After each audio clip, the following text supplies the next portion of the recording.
Hello বন্ধুগণ, সবাই কেমন আছেন? টক মিষ্টি রাকেশ কিচেনে আপনাদের স্বাগতম। আজকে আমি বানাবো রেশমি কাবাব, যার জন্য লাগছে আমার ধনেপাতা, পুদিনা পাতা, লেবু, কাঁচা লঙ্কা, চিকেন। এবার আমি পাতাগুলো আর কাঁচা লঙ্কা দিয়ে ভালো করে পেস্ট বানিয়ে নেব।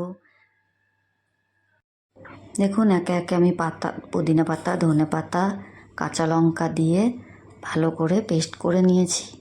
নেওয়ার পরে আমি আমার এই চিকেনগুলোকে এবার মাখিয়ে নেব। দেখুন, চিকেনের মধ্যে আমি দই, আদা রসুনের পেস্ট, লেবু দিয়ে ভালো করে মেখে নিয়েছি। আপনারা চাইলে লেবু রস ব্যবহার করতে পারেন। আমি এইভাবে লেবু নিয়ে ভালো করে লেবুগুলো চিপকে চিপকে দিয়ে ভালো করে মাখিয়ে নিয়েছি। দেখুন, প্রত্যেকটা লেবুর থেকে রস বার করে নিয়েছি। আমার কাছে সময় কম ছিল, লেবু রস বার করতে পারিনি, তাই লেবু কেটে এইভাবে রস বার করে নিয়ে ভালো করে আমি মেখে নিয়েছি। একটু গরম মশলা গুঁড়ো দিয়ে দিয়েছি, যেটাতে সেন্ট এবং টেস্ট ভালো হবে। দিয়ে ভালো করে মেখে নিয়েছি। এবার পাতা বাটাটা দিয়ে ভালো করেও আবারও মেখে নেব। নিলে কিছুক্ষণ এবার রেস্টে রেখে দিতে হবে। ভালো করে পেস্টটা দিয়ে ভালো করে সবুজ সবুজ হয়ে যাবে কালারটা। এরপরে নুন দিয়ে ভালো করে মেখে নেব।